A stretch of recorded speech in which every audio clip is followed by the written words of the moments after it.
It's terrible that after 50 years it is behind closed doors. Camilla believed the palace doors would always open for her, until a sealed decree carrying the late Queen's private authority was placed before the king. Within minutes, everything changed. Balmoral, Sandringham, Windsor, Clarence House, and every other royal estate were suddenly beyond her reach. This was not a temporary restriction or a ceremonial warning. It was a permanent ban written long before anyone expected it to be enforced. Before we go deeper into what this really means for the royal family, make sure to subscribe so you don't miss a single update. Charles stared at the crimson file as a senior royal archivist placed it before him during a private morning briefing at Windsor. The king had opened thousands of official papers, but this one felt different before he even touched it.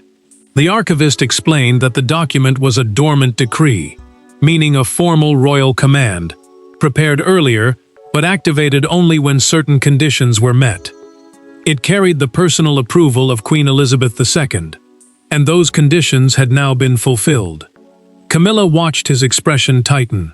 She demanded to know why her name appeared on the first page, but he did not answer. The queen consort reached across the table and turned the file toward herself. There, beneath the royal seal, stood two words that seemed to erase everything she believed she had secured. Irrevocable exclusion. Charles read the final paragraph twice, then slowly set the decree down.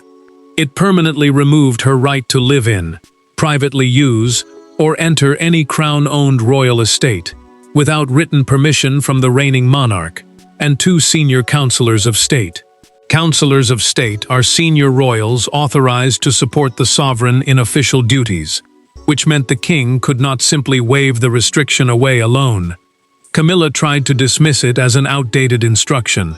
She insisted that her husband now held the highest authority in the monarchy and could overturn whatever had been written before his reign.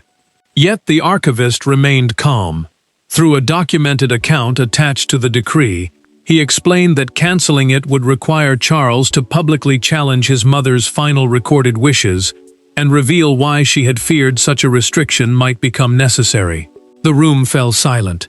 Camilla's confidence cracked when she noticed a handwritten note beneath the main order. The late monarch had stated that the ban was designed to protect the crown from a future conflict of loyalty, residence, and private influence. Those words carried more than punishment. They suggested Elizabeth believed someone might use personal access to royal homes as a path to hidden power. Charles lifted the next sheet, but 3 pages remained trapped beneath a separate seal. The queen consort recognized the format immediately. It was not merely supporting paperwork, it was a confidential list of incidents that the monarch believed justified the extraordinary decree. Camilla stepped closer as the king reached for the seal. Her voice dropped, and fear replaced anger. She told him there was one name inside those pages that could destroy far more than her place within the royal household. But before Charles could discover why his mother had prepared such a devastating command, he had to confront what the decree would cost each member of his fractured family. The decree did more than remove Camilla from royal properties. It placed Charles inside an impossible emotional prison, forcing him to choose between the woman beside him and the mother whose authority had shaped his entire life. William saw a question of duty. Anne saw a promise that had to be honored. Camilla saw betrayal. And behind the closed doors of Windsor, each of them understood that the decision could permanently alter their relationships. Charles remained near the table, but his authority suddenly felt smaller than the document before him. Although he was king, several royal estates were controlled through crown arrangements, inherited conditions, and private trusts. These were legal structures designed to protect important properties beyond one person's wishes, which meant the monarch could not treat the decree like an ordinary family letter and simply tear it apart. Camilla followed him into the library and closed the door before any aide could enter. She accused her husband of hiding behind his mother's memory because he lacked the courage to defend her. The queen consort reminded him how many years she had endured rejection to stand beside him. Charles answered with painful restraint, saying that obeying the command might be the only way to stop the sealed evidence from becoming a public scandal. William entered moments later with Anne, both summoned because the document named them as official witnesses. Their duty was clear. If the king became too emotionally involved to enforce the restrictions, the prince and the princess royal would be required to make sure the late queen's order was followed. That responsibility placed them between loyalty to their father and obedience to the crown. William chose every word carefully.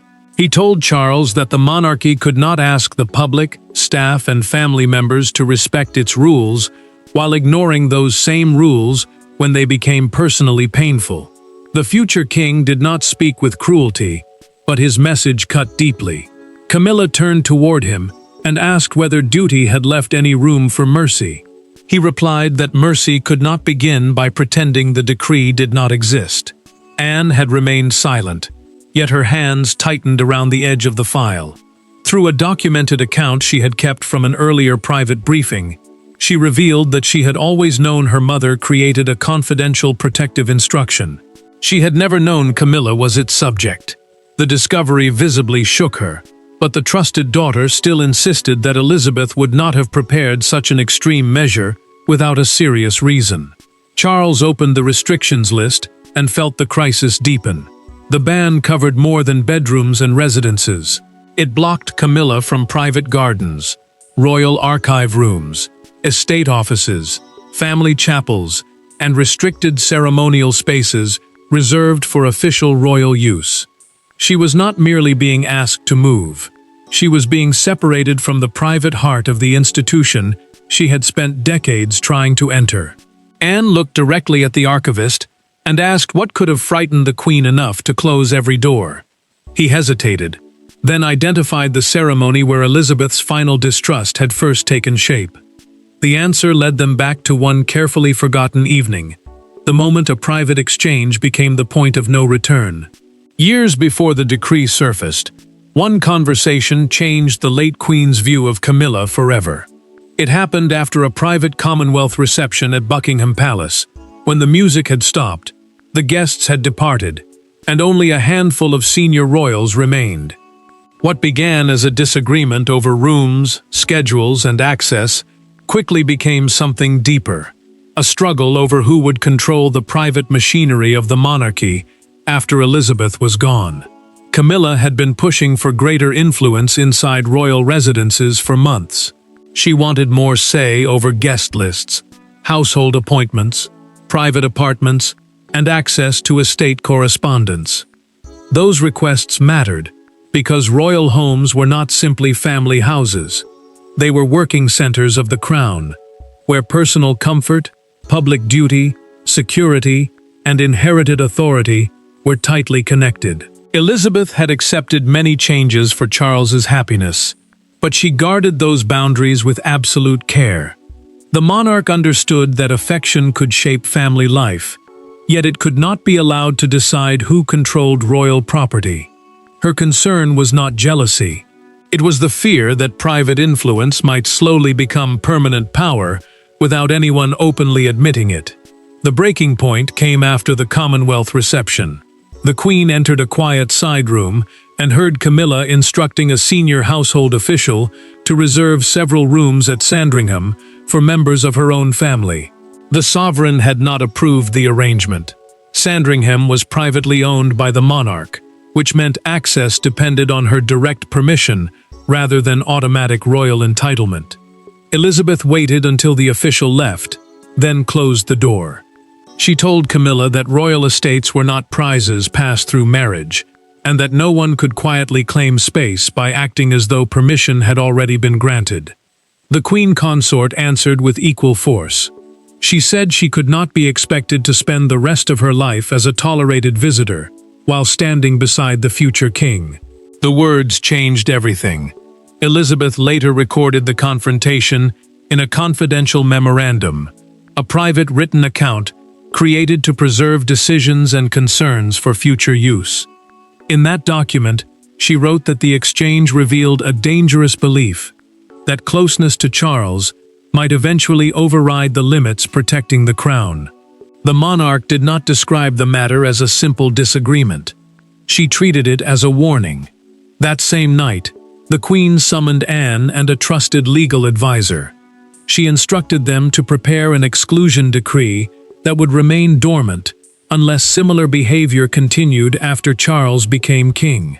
The Princess Royal understood the seriousness of the order, but even she was not told whose name would eventually appear at its center. The final page carried an even darker note. It stated that another confrontation had taken place only months before Elizabeth's death, and this time, William had been present to hear every word. When that second encounter was finally exposed, Camilla could no longer dismiss the decree as an old grievance buried in the past. Camilla entered the room believing Charles would protect her. She left, knowing that even a king could be trapped by the dead. With Anne seated beside the sealed decree, and William standing near the door, she made one final appeal. Not for a title, not for public dignity, but for the right to remain inside the places she had come to regard as home.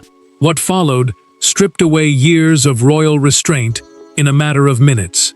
Charles had arranged the decree, its supporting memoranda, and the estate access instructions across a table in his private sitting room at Windsor. A memorandum was a formal written record used to preserve decisions and evidence, and these pages explained exactly how it had become a direct test of whether royal authority could survive personal pain. Camilla felt the pressure tighten when she was told enforcement would begin at midnight. She had only hours to remove her belongings from restricted apartments and surrender every private key, security pass, and access permission connected to the estates.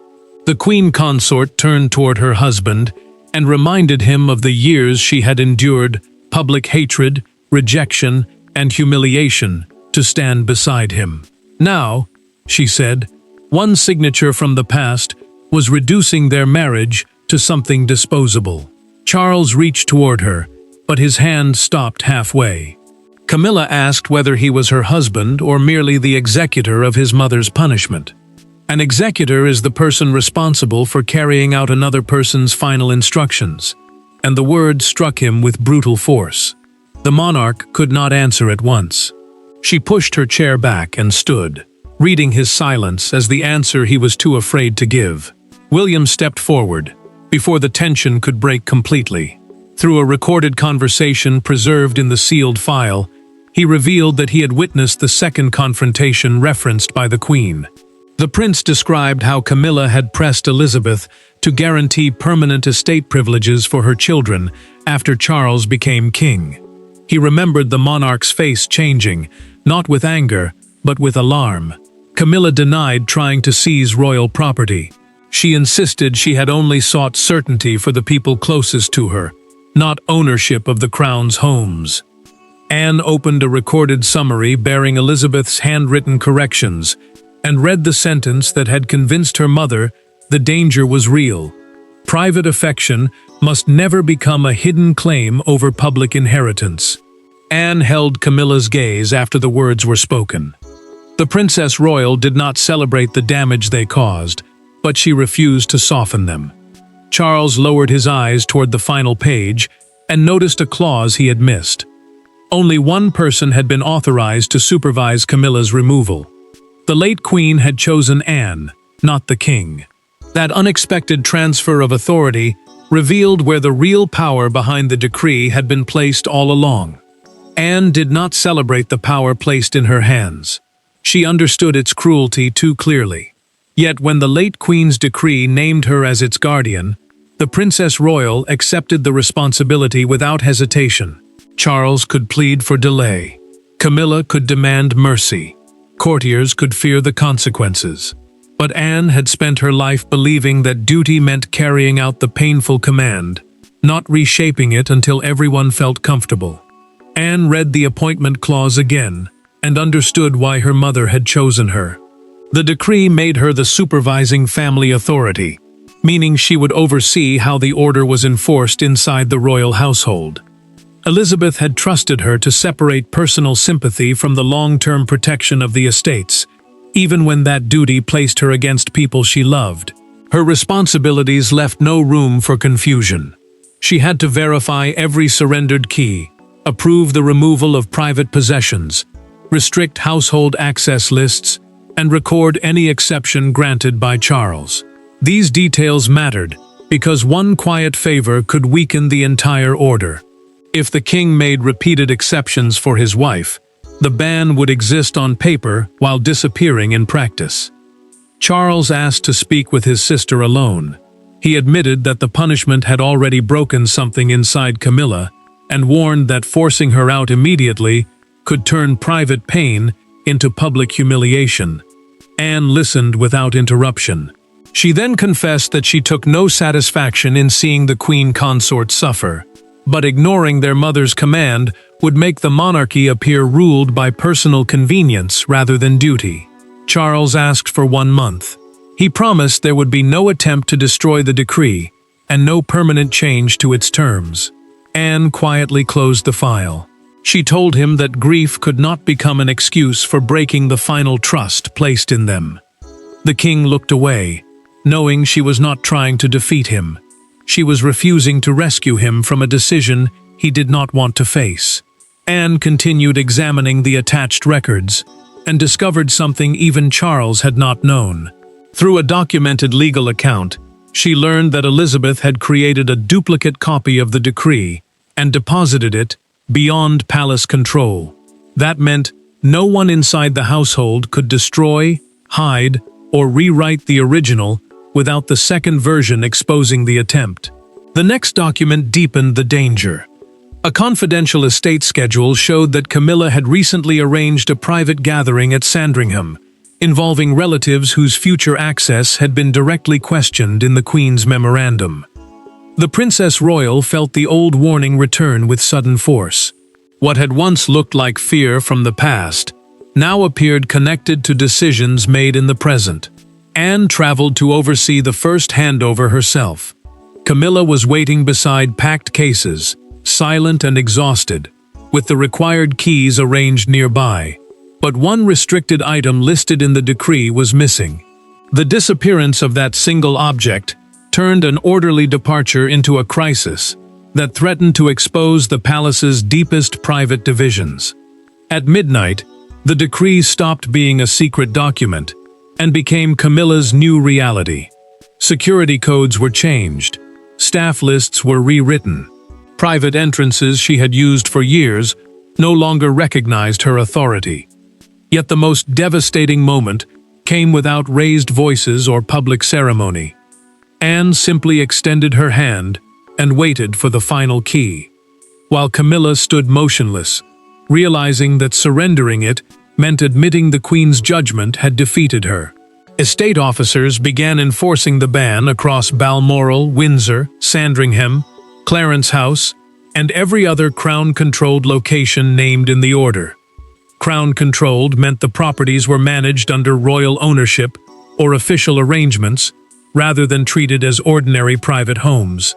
Within hours, Camilla's independent permissions disappeared, leaving her unable to enter spaces she had once crossed without question. Her personal staff received new instructions as well. They could continue serving her only from privately owned residences or places separately approved by Charles. The change cut deeply, because a royal household was more than a group of employees. It was the structure that organized daily life, official duties, correspondence, security, and influence.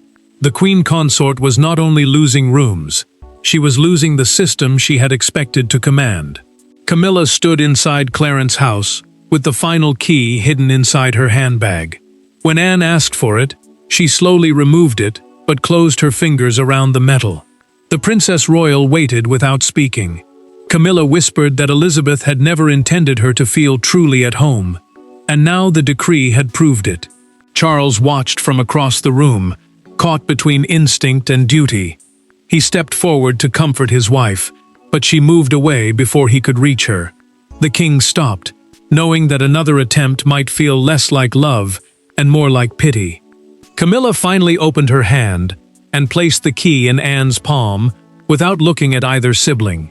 The silence did not last. Anne checked the official inventory and found that one restricted item was still missing: a small black dispatch box containing copies of estate correspondence and proposed household arrangements. A dispatch box was a secure case used to carry private or official documents, which meant its disappearance could not be dismissed as a forgotten personal belonging. Camilla insisted that staff must have moved it during the packing, yet a handwritten removal log told a different story. The record showed that she had personally taken the box from Sandringham only days after the Queen's funeral. Charles read the entry twice, while Anne asked why such sensitive papers had been removed without authorization. Camilla gave no answer. Hours later, Charles received a private message asking him to meet her at a non-royal residence. She demanded that Anne, William, advisors and security officials remain outside the room, away from the estates and the machinery of the crown. Husband and wife would finally be forced to speak without titles protecting either of them. There were no courtiers outside the door, no red boxes on the table, and no portraits of former monarchs watching from the walls. For the first time since the decree emerged, Charles and Camilla met simply as husband and wife. The silence between them was heavier than anger. She had lost access to the royal world she fought decades to enter. He had discovered that love could not shield either of them from consequence. Charles chose a privately owned country house untouched by the decree. The neutral setting mattered because no royal office, household rule, or estate protocol controlled what happened there. Estate protocol meant the formal rules governing access, security, and behavior inside royal properties. Here, the king could not hide behind procedure, and the queen consort could not claim the institution itself was speaking for him. Camilla sat opposite her husband and listened as he explained that their marriage remained intact. He would not abandon her, but the restrictions would remain permanent. She would have to build a separate private life outside crown residences, with her own staff, her own rooms, and none of the automatic access she had once expected. Camilla finally admitted what frightened her most. It was not the loss of keys, apartments, or ceremonial spaces. It was the thought that history would remember her as someone Elizabeth believed could never be trusted inside the monarchy's private world. The queen consort said the decree had turned every sacrifice she made into evidence against her. Charles felt the accusation land. He confessed that he had once promised himself he would never let the institution dictate his closest relationships again. For years, he had believed love demanded resistance. Yet the monarch now understood something harsher. Protecting one person could not mean removing every boundary around the crown. Without limits, devotion could become favor, and favor could become power. Camilla reached beside her chair and produced the missing black dispatch box. Through a set of documented letters inside, she revealed that her relatives had been promised no royal property, no permanent apartments, and no inherited claim over any estate. The papers challenged the belief that she had planned a family takeover. Relief lasted only seconds. Charles opened another folder and found an unsigned proposal written in Camilla's own hand. It requested lifelong personal access to Sandringham, even after changes in reign or household authority. She had not demanded estates for her children, but she had pursued permanent privileges for herself. Camilla did not deny it. She told him she had wanted one place where she would never again feel temporary. Then she pushed the dispatch box toward him, instead of destroying the evidence. Charles accepted it in silence. Camilla agreed to surrender the box openly to Anne, knowing that one act of honesty would decide whether the family presented her as defiant or finally accountable. That act of surrender changed the meaning of the decree, but it could not prevent the world from discovering that the royal household had been torn apart. By sunrise, the secret had escaped the palace. The ban that began inside a sealed file was now dominating broadcasts, front pages, and conversations across Britain. Some saw the Queen's decree as a final act of protection. Others saw it as an unforgiving punishment, imposed from beyond the grave. But one image captured the entire crisis. Camilla's car passing the gates of Windsor, while the entrance remained closed behind her.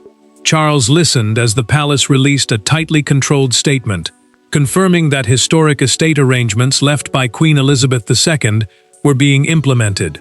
The wording was careful because an estate arrangement meant the rules governing who could live in, enter, or privately use royal property. The statement also insisted that the king and the queen consort would continue their public duties, even as their private royal life had been split apart. Royal commentators quickly explained the deeper meaning. Losing access to estates did not automatically remove Camilla's rank, marriage, or public role. Yet the separation was unprecedented. She could still stand beside Charles at official events, but she could no longer move freely through the private spaces where royal influence, family decisions, and personal trust had always been built. Charles watched the first major broadcast without speaking. The presenter described him as a husband unable to defend his wife from his own mother, and the words struck harder than any legal clause. The king switched off the television before the segment ended. He knew the public would see weakness where he felt duty, and betrayal where he believed he had chosen survival. Camilla faced a different wound. An aide placed the morning papers nearby, and one reconstruction showed the keys she had surrendered arranged beneath a photograph of the closed gates. The queen consort stared at the image, then quietly asked for every newspaper to be removed. She had endured public judgment before, but this time the humiliation was tied to a place she could never reclaim. One front page captured the crisis beneath the headline, "The Queen's Final Lock." It showed Windsor sealed behind its gates, with a smaller image of Camilla seated alone in the back of a departing car. The message was cruelly simple. The woman who had spent decades entering royal life had now been shown leaving it. Crowds gathered outside Buckingham Palace as the debate deepened. One woman placed a handwritten card beside the gates reading, "Duty has a memory." Another left flowers in sympathy for Camilla, proving the country was divided between approval and pity.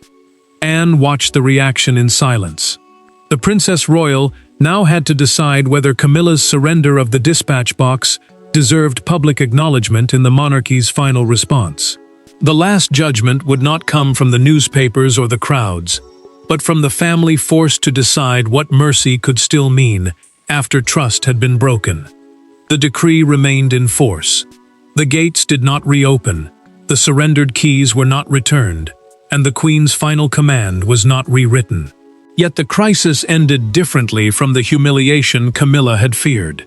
She lost her place within the royal estates, but by returning the dispatch box and accepting the restriction, she prevented the conflict from consuming her marriage and destabilizing the crown.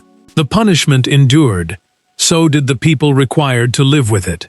Anne completed the final enforcement record, with the same quiet discipline she had shown from the beginning.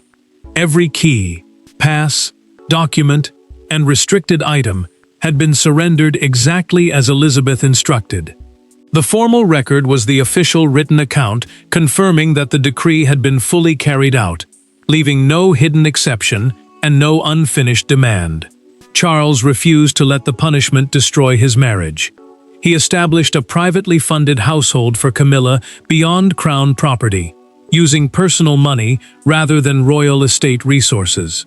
The arrangement allowed the king to remain beside his wife, without weakening the boundaries his mother had imposed. He could give her companionship, protection, and dignity. He could not give back the doors that had closed. Camilla faced Anne during one final family meeting, and spoke without anger, hiding her pain. She admitted that she might never forgive the severity of the decision, but she also accepted that concealing the dispatch box had made her appear determined to control something that was never truly hers. The queen consort had wanted permanence. Instead, she had created suspicion. Anne listened before answering. The Princess Royal told her that accepting consequences could not erase past mistakes, but it could prevent those mistakes from defining every remaining year. No embrace followed. No sudden friendship softened the moment. The two women exchanged a restrained nod, and that small gesture became the closest thing to peace either was prepared to offer. Charles then made one final decision.